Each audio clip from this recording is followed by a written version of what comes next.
Okay, guys, let's do problem 59. This is a really quick review of the binomial theorem. Okay, so what do we have to do here? Well, notice that 5 right there, guys. That means it's a 5 power. So the first thing we're going to do is remember our Pascal's triangle. It goes 1, then 1, 1. Then it goes 1, 2, 1. Again, the middle numbers, you add the numbers above it. It goes 1 because it always begins with a 1. Now 1 and 2 is 3.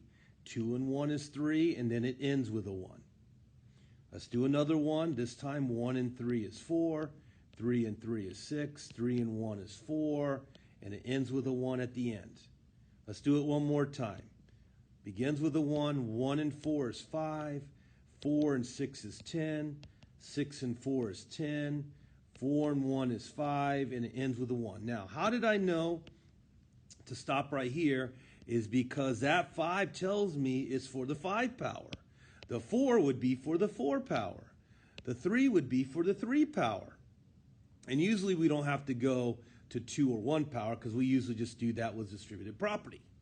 Okay? But anyways, so now that I know my key numbers, what do I do? Well, let's list them out. I like to do it vertically. 1, 5, 10. 10, 5, 1.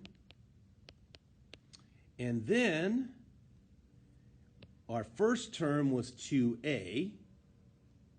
So that means we're going to do 2a. This is the way I would do it, everybody. I would show my work, list it out. Now, the second term you notice was 2b. So let me write down the 2b's.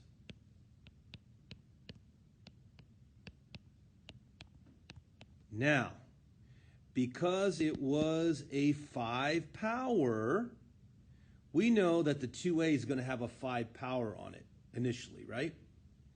So that's the key to the pattern. We know it's going to go 5, 4, 3, 2, 1, 0. Now, 0 power means this is basically 1. Anything to 0 power is 1, right? And the 2b is going to do the same thing in reverse. It's going to go 5, 4, 3, 2, 1, 0. Of course, anything to the 0 power is 1 again. And there's your setup. If I carefully just multiply my rows together, each row one at a time, I will get all the terms in this expression. So if we look at the first row, we just have a 1 times a 2 to the 5. Now you have to use your calculator maybe. That's 32.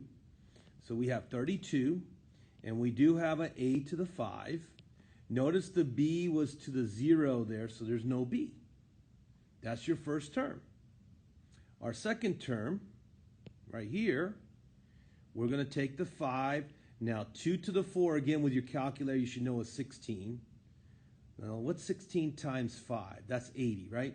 So we're going to have 80. Oh, we have another times 2, so that's a 160, right? And then notice we have an a to the 4 and a b to the 1.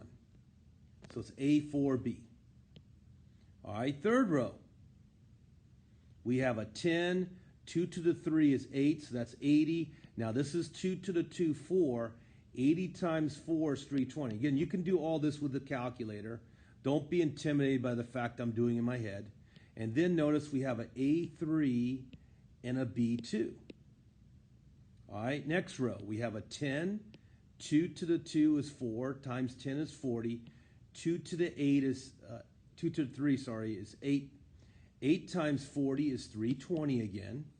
This time we have a A2 with a B3.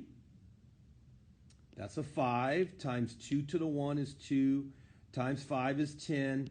2 to the 4 is 16 times 10 is 160 again. This time we have an a to the 1. We have a b to the 4. And then finally the last one is a 1 times a 1 times a 2 to the 5, which is 32, b5.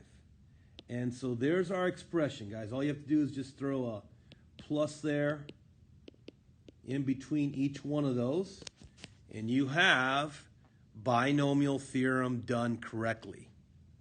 So the key thing is remember Pascal's triangle that helps you find the beginning numbers that you need.